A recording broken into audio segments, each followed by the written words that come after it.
નમસ્કાર મિત્રો, સ્વાગત છે અમારી યુટ્યુબ ચેનલ ઓલેજ હેપીમાં. કંડક્ટર ભરતી પરીક્ષા 2021 અંતર્ગત આજના વિડીયોમાં 50 પ્રશ્નો જોઈશું.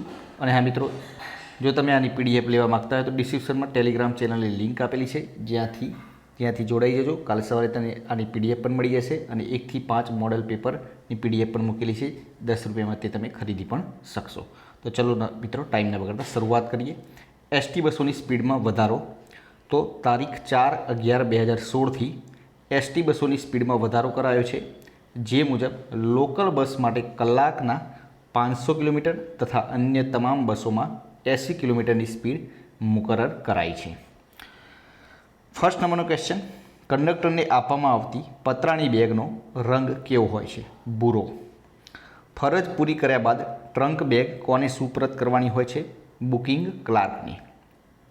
ફરજ પર ચડતી વખતે ટ્રંક બેગની ચકાસણીમાં શું તપાસવાનું હોય છે? સીલ તપાસવાનું હોય છે. ટ્રંક બેગ સંભાળતી વખતે તેમાં કંઈ ગરબડ હોય તો કોને જાણ કરવાની હોય છે? સ્ટેન્ડ ઇન્ચાર્જની. કંડક્ટરની ચામડાની મની બેગનો આકાર કેવો હોય છે? અર્ધચંદ્રાકાર. કંડક્ટરની મની બેગમાં કુલ કેટલા ખાના હોય છે? 2 ખાના હોય છે. કંડક્ટરને મની બેગમાં શું રાખવાનું હોય છે? રોકડ રકમ. એસટીની કઈ પ્રોસિજરમાં વિસલનો ઉપયોગ કરવાનો હોય છે? રિવર્સિંગમાં. બસને થોભાવવાની હોય ત્યારે કંડક્ટરે વિસલ કઈ રીતે વગાડવાની હોય છે? લાંબી વિસલ જોરથી.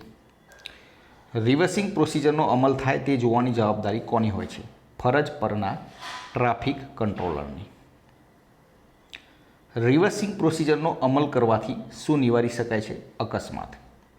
મોટર વ્હીકલ એક્ટ મુજબ કંડક્ટરની ફરિયાદ પોથી કયા નમૂનામાં હોય છે? પરિશિષ્ટ અ. કંડક્ટર રજા પર જાય ત્યારે ફરિયાદ પોથી કોને સુપરત કરવાની હોય છે? સ્ટેન્ડ ઇન્ચાર્જની. મુસાફર માગે ત્યારે કંડક્ટરે ફરિયાદ પોથીમાં કઈ વસ્તુ ગોઠવીને આપવાની હોય છે? કાર્બન કાગળ. કંડક્ટર લાયસન્સ જે તે જિલ્લાની કઈ સરકારી કચેરીએ આપે છે? આરટીઓ કચેરી. કંડક્ટર બેઝ કઈ ધાતુમાંથી બનાવેલો હોય છે? પિત્તળમાંથી. ફરજ દરમિયાન કંડક્ટરે આરટીઓ બેઝ ક્યાં લગાડવાનું હોય છે? ડાબી બાજુએ. ફરજ પર ચડતા કંડક્ટરને અપાતી પરચુરણની રકમ કયા નામે ઓળખાય છે? ઇમ્પ્રેસ્ડ કેશ તરીકે ઓળખવામાં આવે છે. એસટી કંડક્ટરને ગણવેશનું કાપડ કઈ જોગવાઈ હેઠળ આપવામાં આવે છે? એસટી સેટલમેન્ટ હેઠળ આપવામાં આવે છે. કંડક્ટર ગણવેશમાં અપાતું શર્ટ કેવું હોય છે? ફૂલબાઈનું. કંડક્ટર ગણવેશમાં શર્ટને કેટલા ખિસ્સા હોય છે? 2 ખિસ્સા હોય છે. પ્રવાસીઓને ટિકિટ આપવા કંડક્ટરો દ્વારા વાપરવામાં આવતા મશીનનું નામ શું છે? ATM machine. Electronic ticket machine શરૂ કરવા કઈ કી દબાવવાની હોય છે? ઓન. એટીએમમાં શું દબાવીને એન્ટર આપવાથી અપ ટ્રીપ અને ડાઉન ટ્રીપ વિકલ્પ મળે? રૂટ. એટીએમમાં સી દબાવી એન્ટર આપવાથી કયા રૂટની બસ માટે ટિકિટ આપી શકાય? એક્સપ્રેસ. એટીએમમાં બી દબાવી એન્ટર આપવાથી કયા રૂટની બસ માટે ટિકિટ આપી શકાય? લોકલ. જો મુસાફરને એક ટિકિટ આપવાની હોય તો એન્ટર ક્યાં આપવાનું રહે? સ્ટેજ નંબર ઉપર. એટીએમ મશીનમાં ટિકિટ બટન ક્યારે દબાવવાનું હોય છે? એક કરતાં વધુ ટિકિટ આપવાની હોય ત્યારે. દોઢ ટિકિટ આપવા માટે ટિકિટ બટન દબાવવાથી મશીનની સ્ક્રીન પર શું દેખાય? ફૂલી વન. અડધી ટિકિટ ઇસ્યુ કરવામાં ફૂલી વન દેખાય પછી હાફ વન માટે કઈ કી દબાવવાની હોય? 0. લગેજ ટિકિટ આપવા પ્રથમ કઈ કી દબાવવાની હોય છે? લગેજની LUG વાળી કી દબાવવાની હોય છે. એટીએમ મશીનમાં FN બટન ક્યારે દબાવવાનું હોય છે? પોલીસ મોટર વોરંટ હેઠળ. ટોલ ટેક્સની નોંધ માટે FN કી પછી કયા નંબરનું બટન દબાવવાનું હોય છે? 2 નંબરનું. એટીએમ મશીનમાં પાસનું બટન દબાવવાથી સ્ક્રીન પર કયો શબ્દ દેખાય છે? Student.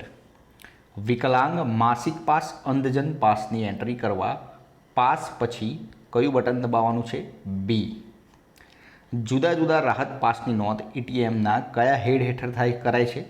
General. Way bill close કરવાનું હોય ત્યારે કયું બટન 2 વાર દબાવવું જોઈએ? સ્ટેજ. ક્રૂ ચેન્જનું વે બિલ આપવા એટીએમ મશીન પરની કઈ કીનો ઉપયોગ કરવાનો રહે? રિપોર્ટ. એટીએમ મશીનમાં રિપોર્ટ કી દબાવી 4 નંબર દબાવવાથી કઈ માહિતી મળે? Collection report. એટીએમ મશીનમાં કાગળ ફસાઈ જાય તો શું કરવું? રોલ સરખો કરવો.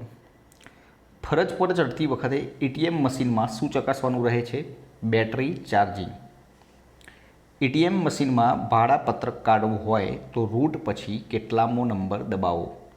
2 નંબરનો. નોકરિયાતોને રાહત પાસ.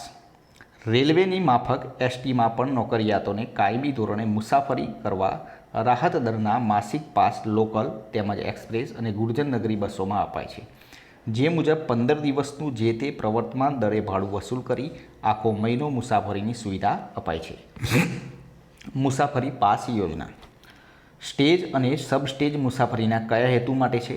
ભાડું આકારવા. એક સ્ટેજ એટલે કેટલા કિલોમીટર ગણાય? 6 કિલોમીટર. સબસ્ટેજ એટલે અંતરની દ્રષ્ટિએ કેટલા કિલોમીટર થાય? 3 કિલોમીટર. 00 સ્ટેજ ક્યાંથી ગણવામાં આવે છે?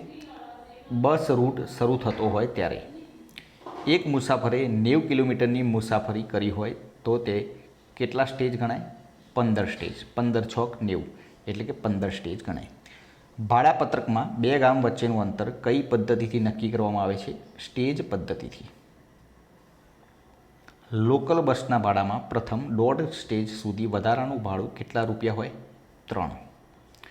લોકલ બસના ભાડામાં 2.40 લેખેનું ભાડું કેટલા કિલોમીટર સુધી વસૂલવાનું હોય છે? 240 કિલોમીટર સુધી.